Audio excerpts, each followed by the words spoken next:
Hey guys, right, next step on this. I now have the correct clutch cable from Hitchcock's. So I'm going to get this on, and that's another job ticked off the list.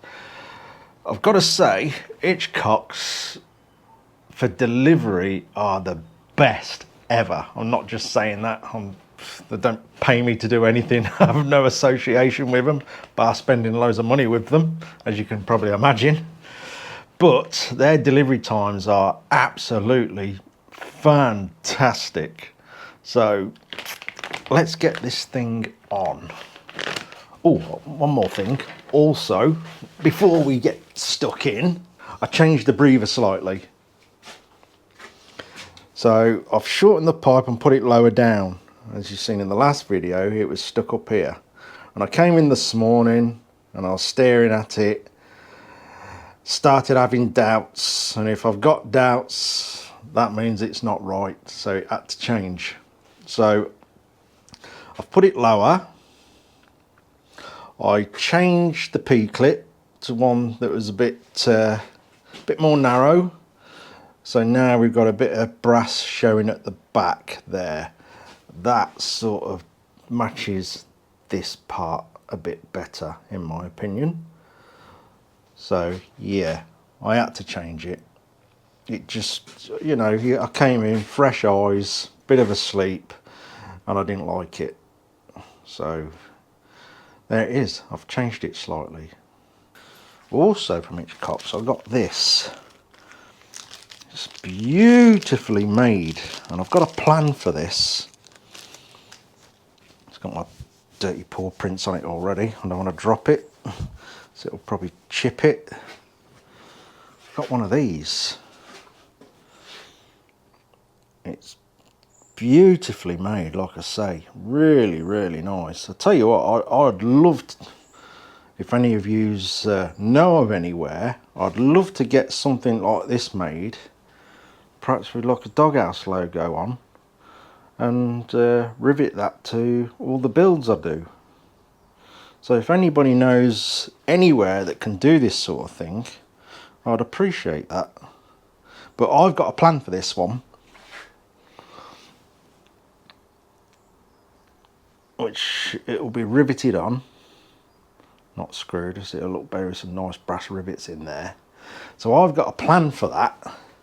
So on my bike, I've got this crazy idea in my head to do something on the engine that's not on the engine, never been on an engine, or not off any other engine. But the idea's in my head, and I need to put it through my hands and make it and fit it to the engine. So you'll have to watch this space. It's just a little idea I've come up with to change the appearance here and there. Not to the extent where it looks like sort of cheesy, or it is a bolt-on extra that looks terrible. But I've got a little plan, and this is going to be a part of it. So you'll have to wait till I've got my bike in here to do that. And as I'm doing bits on Dan's engine, I may just drop in and do this part for my engine that I've been thinking about for a while. So I've bought this little badge because it's going to be a part of it. So you'll have to watch out for that one. I'm keeping it in here for now. We'll see. It might not work, but I think it will. I don't think it's going to be one of them jobs like that where I'll come in the next day and go, no, don't like that, I'm changing it. Although I've only changed that slightly. By about 3 inches. So yeah, I'm going to put that safe where I'll probably never find it again. In fact, I'm going to put it in the drawer now, so I do find it again, because I am terrible for losing stuff. Terrible. There's so much clutter in this damn shed. I've got to sort it out one day, really. Like I said in one of my videos, I'd love to put a bit of a lean-to out that way and put a walk-through in, just to be able to get the toolboxes and stuff in there, like the cabinets and a few other bits like the table and the bikes that I'm pushing in and out every day, they can go in there and stay in there till I get to them. And that'll free up space in here. I'll probably do that before the winter actually. Yeah, I think I might have to do that. It's only a bit of wood, isn't it? Drop a couple of posts in, and I'll just have a wooden floor in that bit because it's just slabbed, like garden slabs out there at the moment. I could just lay a wooden floor across the top of that, I guess, because I won't be doing no welding and all that in there. It'd be just more to get things out of here to free up space in here. Anyway, stop waffling on. I'm not interested. Let's get this clutch cable on. Fat fingers crossed it is the correct one. So yeah, the one that I had that was just been knocking around for ages, for some bizarre reason I thought it was a 5-speed one, but it isn't. I'll show you the difference. So this is the 4-speed one. This has an inline adjuster on it as well. The 5-speed one doesn't. I think you can get them with inline adjusters, but I didn't want one. So,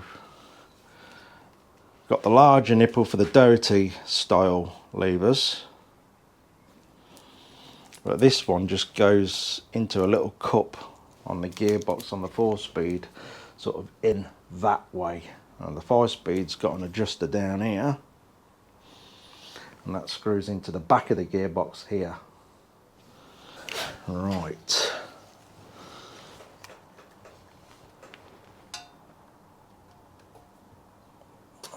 Oh, I thought that was going to be too big then to get through there.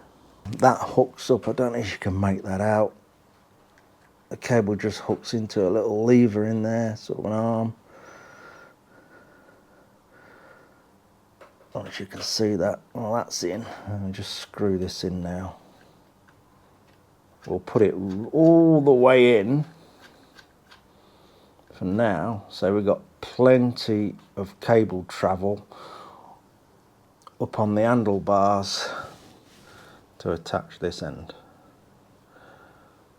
Now we're going to feed it all the way up where it's all relaxed, so it isn't sort of pulling the clutch when you turn the bars. How many bikes you had where it's doing that with the throttle? You turn the handlebars and the bike revs up. So that has got to go behind the wires.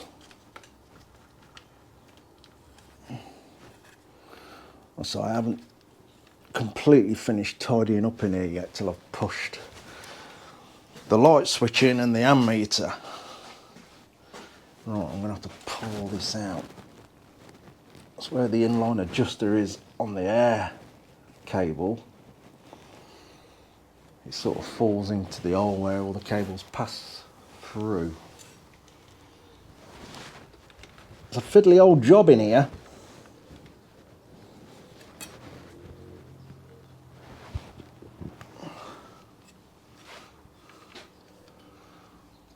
Well, that's going to be a tight fit. I might have to disconnect this a minute.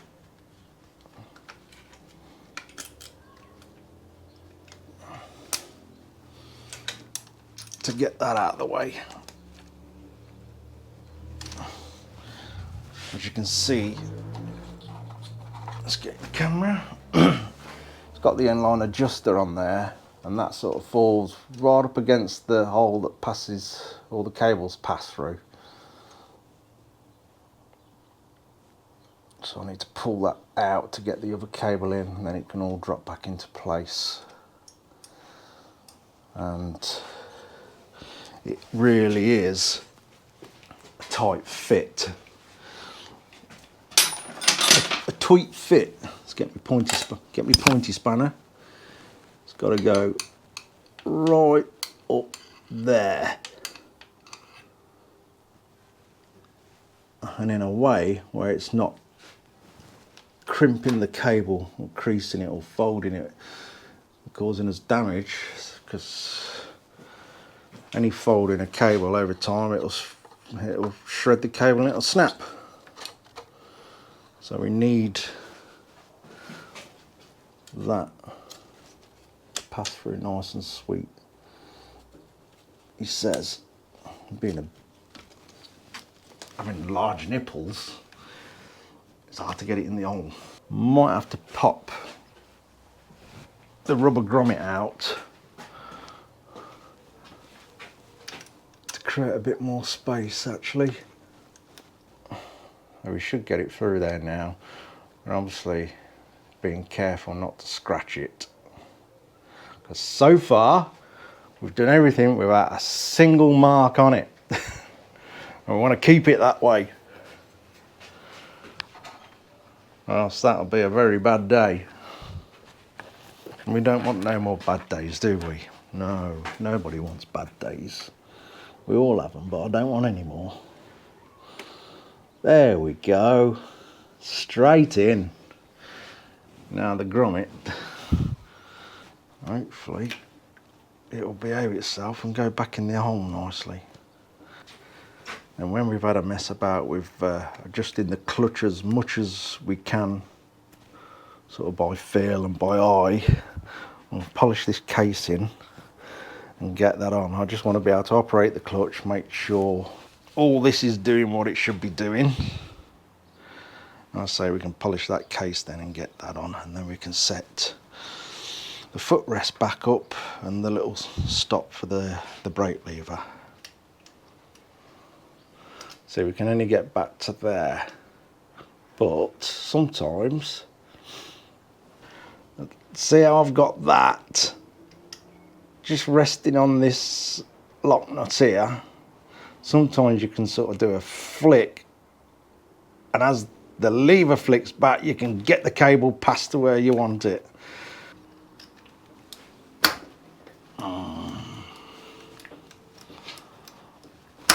There we go. Sorted. Now we can adjust it all up. Oh, we've got to get that back in, haven't we? Have a bit of a fight with this, I guess.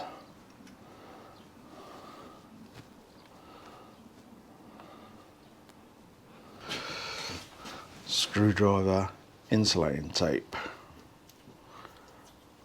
wrap it all around.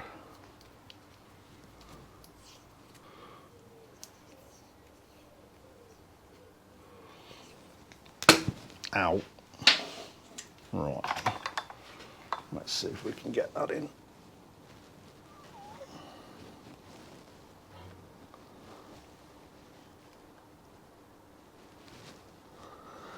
Go on, in you go. Yay, there we have it. Sorted.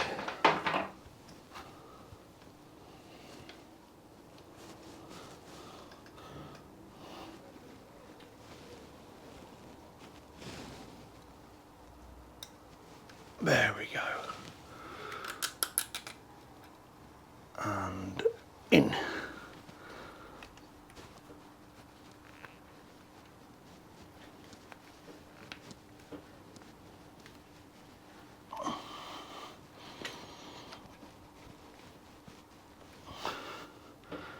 There we go.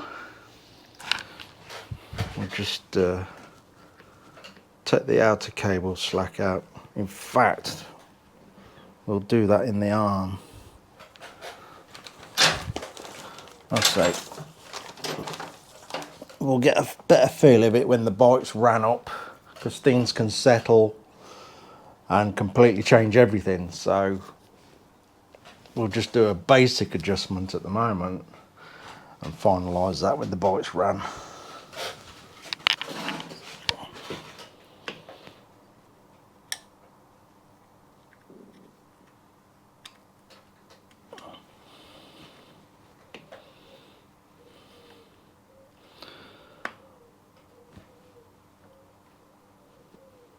Yeah, I do want a tiny bit of play there, so we know we ain't got it too tight, and it could be, you know, it could be operating the clutch slightly. So there is a tiny bit of play there. What size is that? Oh, that's lucky. It's that size.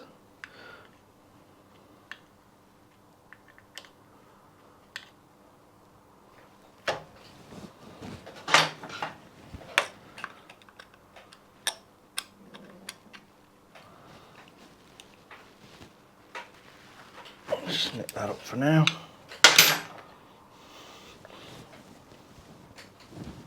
I say we're going to have to do adjustments on it when it's run up, I would have thought. Let's just put that case back on for now.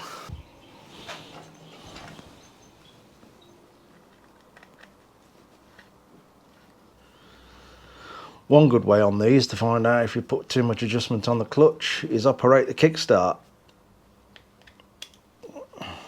Definitely if the kickstart is doing nothing, your clutch is too tight.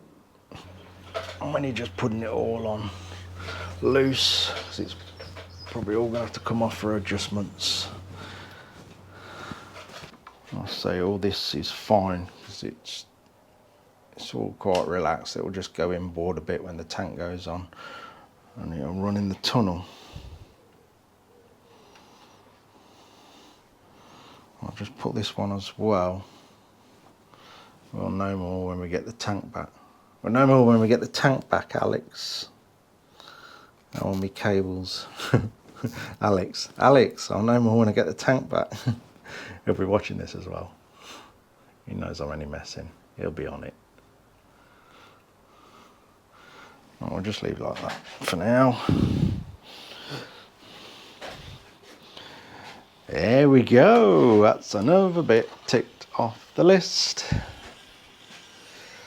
All sorted.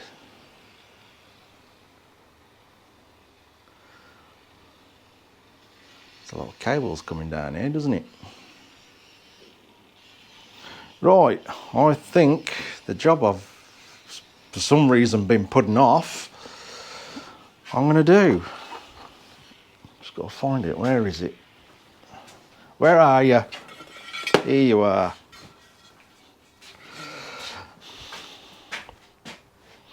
This dull, manky old thing. This is going to take a bit of doing, and they never come up perfect. Not totally and utterly perfect. It's the same with all Enfield castings, really. I think they are vastly improved on the later bikes. I think we know that. But with these older ones, you have to allow for a bit of pits in the casting. It's all part and parcel of it, I guess. It's patina. I wonder what this patina's like. I keep hearing about her. Who's patina? Yeah, so you do have to allow for a sort of, I wouldn't call them errors. It's just the way it is. It's the quality of the casting. You just can't get them perfect. It's like these, the rocker covers. I've had them where you can get them quite nicely polished, and I've had some where you cannot get a sheen on them at all. Not at all. So I always just get them powder coated. It keeps it simple, and they're mostly hidden under the tank anyway, so the powder coating's better. It'll sort of protect them and stop them decaying, because you can't really get under the tank to clean them. Obviously it depends to what extent you clean your bike. Do you take parts off it to clean it now and again, or are you just one that gives it a wash and gets using it? There's a few different camps there, isn't there? Some people every other weekend will be stripping parts off their bikes to clean inside and out. There's the guys that don't wash them at all, just run them into the ground. And there's the guys that will just get a quick wash and ride it and enjoy it. My Honda's a bit like that. I just wash it, ride it. But something like this, I would have a bit of pride in it and spend hours and hours cleaning it. It's like that Honda. It's It's a great bike, I like it, but I don't love it. It's just a tool to use, have a bit of fun on. Anyway, let's polish this damn thing. Right, I've scooted over a bit of it. At least you can make that out. It has got some pretty deep scratches in the edge there. So I've got a bit of 240, a 240 disc in the D8. I'll try and smooth that out a bit better.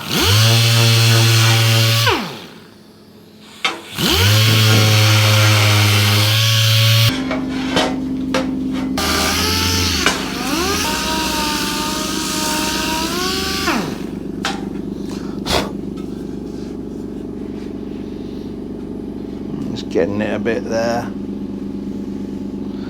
I say you'll see like little pinholes in this. Let's do the light out thing. Oh, it is dark. The little pinholes are just virtually impossible to drag them all out. You'd virtually have no material left trying to dig them out. So we're just going to get it as good as we can.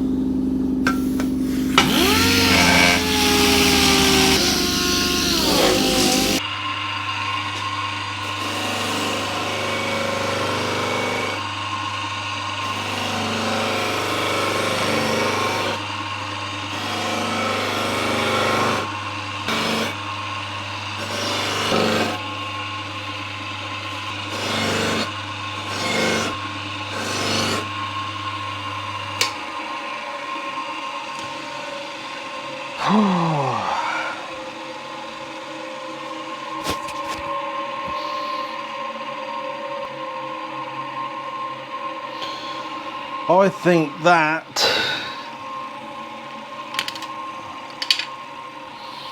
is about as good as we're going to get it.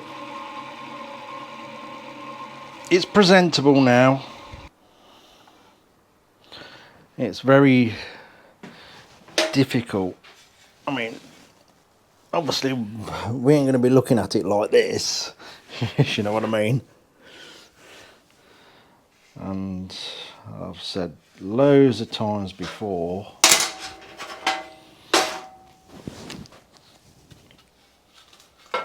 with the alloy on the earlier Indian Enfields, it's just not perfect. The only way you're going to make these look perfect is paint them black. Literally is the only way. Powder coat them. But it's presentable, it's bright, it's presentable. We'll go over with a soft cloth and I think it'll be okay. Let's get it on the bike and have a look, so we can go over with a cloth when it's on the bike. I haven't got a clean cloth up here at the minute. Right.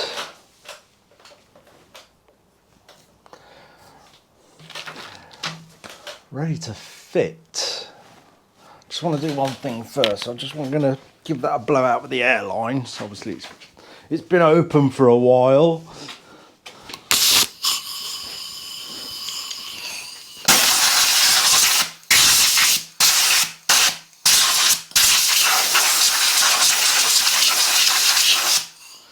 That should do it.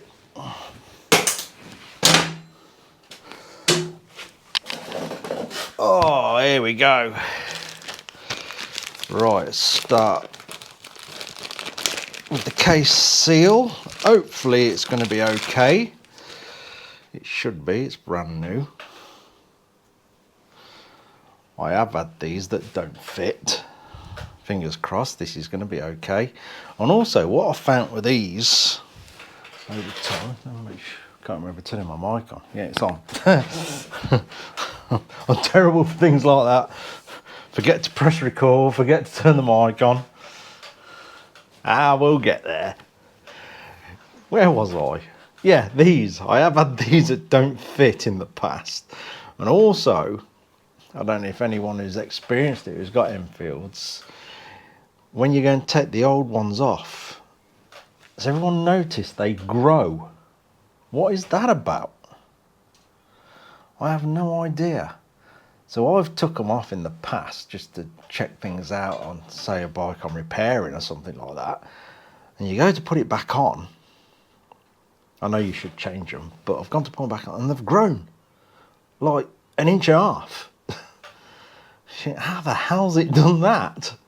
So if you've ever doing any sort of inspection or whatever and you do pull the seal off, make sure you've got a new one in stock, or else you're going to end up, and it's not ideal, feeding it back in and cutting about 1.5 inches out the top and doing it that way. But you know, this is not full of oil. It's basically just got sort of in a bit of a bath at the bottom to splash around on the chain. Also, the correct oil is critical. So in these, you normally put sort of an automatic transmission fluid in them.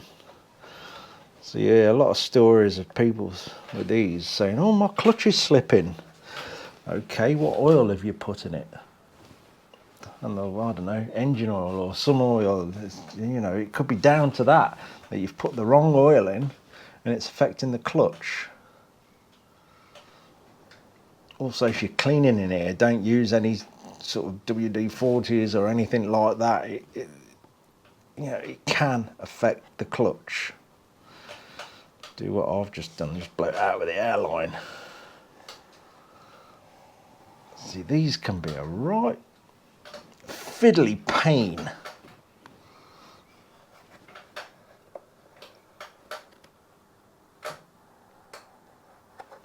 Yeah. Come on. Behave yourself. Ooh. We've got it. Right, where have we put the case? Over here.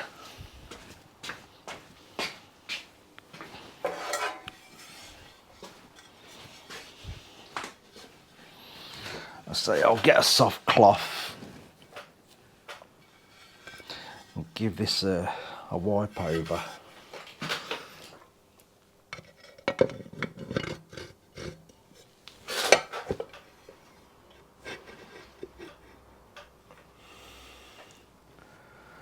There we go.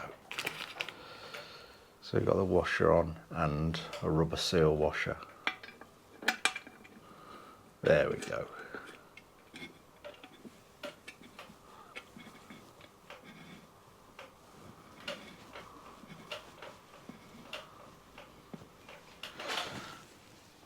I say you only want to pinch it up so it's sealed, not go too mad. Right, I know what I have got to do. I've got to order another filler plug.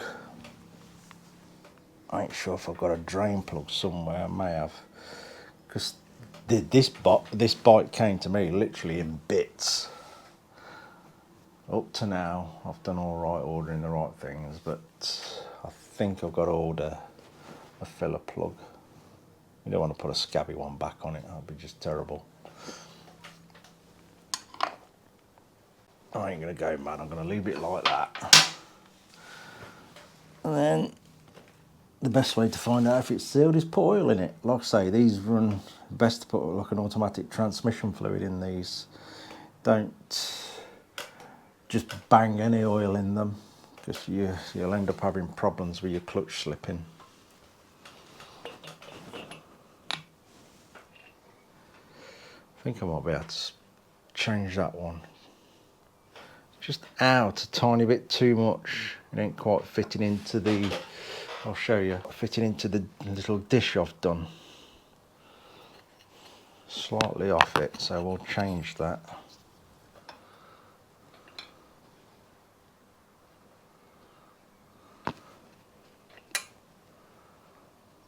a bit too far out, look. That adjusted. I've got hiccups. Oh God. Yeah, that'll adjust the screw in there. Just if you need to take any slack on the pedal.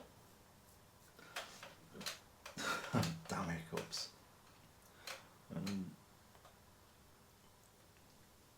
you can see that little rubber cover to go on there.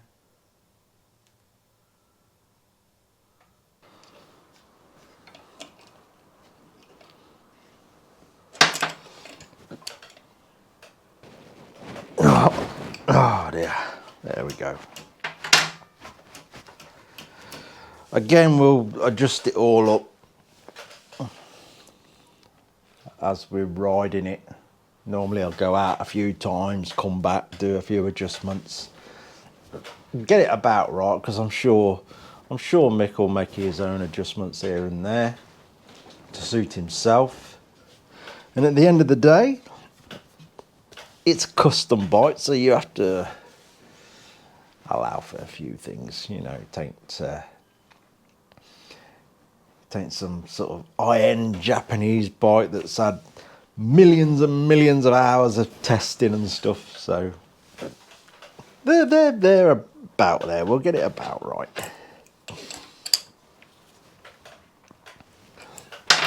There we go. That's another job ticked off the list. We'll soon be running out of jobs on this one because it will be finished at last. So that's got that sorted. I've got to order a plug for there, which I'll do from Hitchcock, so that'll be sort of here the next day, so we won't have any hold ups there. What else we got? Still waiting for the headlight, so I'm hoping that will be here within the next day or two, and then we can finalise checks on the wiring and all the switches. And then what else? Obviously the tank, which is nearly done because I've seen it. Alex, get me tank polished. What else we got? Then we just going over the whole bike, just checking everything, every nut, bolt, screw, washer, to make sure it's all okay. And then it will be the big fire up. Ooh, fingers crossed. Always a scary bit. It's an exciting bit, but a scary bit at the same time, if you know what I mean, because you're just praying that everything's going to be fine. There's normally a bit of setting up to do. It's very rare they'll fire up and behave themselves straight away. I think out of, oh, God knows how many I've built, I think about 2 have behaved themselves instantly, which is brilliant. Maybe this will be the 3rd. We'll have to see. So that's about me done for today. It's about 10 o'clock at night, so I'm ready to go down and have my dinner, put my feet up, grab a couple of hours sleep, and then I'll be up at the early hours to edit this video up. So that's sort of how I go about things. I have to get up and edit things early hours of the morning because Tracy works on the computer, you see. We've only got one computer and she uses it for work daily, so I have to be up, done and dusted before she gets up and needs the computer. So I'm normally editing about 3:30 in the morning and then back onto a full day's work. But I enjoy it. I'm enjoying it, I really do. And I'd like to thank everybody who takes the time to drop a comment. That's really appreciated. I do try and go through them all, read them all. I may not answer every single one because there's a lot of you guys and one of me. Plus I have got the Facebook group, you know. I don't always catch every comment and people's posts on there, but you know, I try and keep up daily. And then there's Messenger, Facebook Messenger. I get absolutely bombarded with questions on there. I do apologise if I haven't answered you. I'm certainly not ignoring you. Sometimes it's just a bit overwhelming, but I do try. I'm old, I'm useless on computer things and messages and stuff. I'm very slow at it.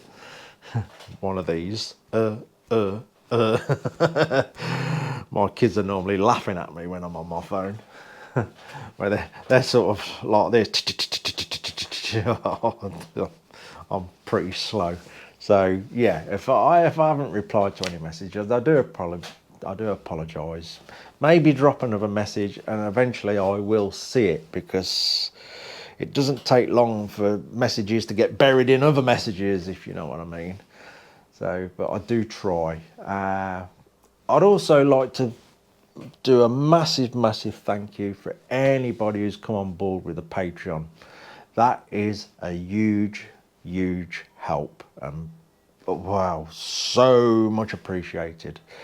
For some bizarre reason, it's all in dollars. I'm not quite sure. It's obviously an American company, but anyone who's donates to that each month or just does a one-off, it's much appreciated. Anything from $1 up to whatever, it's a massive help, because that sort of covers you for the time that you do put into all the filming and editing and things like that, because you know, when you're doing it for yourself, there's no one sort of paying you to do it. So that is a massive help, and there's no obligation to do it either, so it is a massive thank you. Also the merchandise, big thank you to everybody who's purchased something out of my merchandise store. All this is in the description below each video if you wish to have a look at the merchandise. Again, no obligation, but every little helps and all that. And it goes a long way to keep all this rolling. It really does, because it does take a lot of effort. But I'm not moaning, because I absolutely love it. I really enjoy it. I really do. So yeah, thank you to everybody. Much appreciated. Anyway, I think that's going to do me today. We're nearly there. We're so close. And like I think I said in the previous video, I cannot wait to get on with the next one. Dan's Enfield. Can't wait. And my own, which will probably take me 10 years to finish, because I'm doing stuff for everybody else. We'll see. But I've got some bizarre cracking plans for my own. Most of it will be made up as I go along, but I have got some basic ideas which I think are going to be fun to do and hopefully fun to watch. Anyway, I think that'll do. It's Saturday evening. Tomorrow I think I've really got to clean up, because it looks like a helicopter's landed in here and just blew everything everywhere. So I'm going to spend the time and get everything ready for Monday. So thanks to everybody. Cheers for watching, guys. Thank you for all the support. Massively appreciated. Messages, everything. It's much appreciated. Anyway, I'm done. Cheers, guys. Thanks for watching.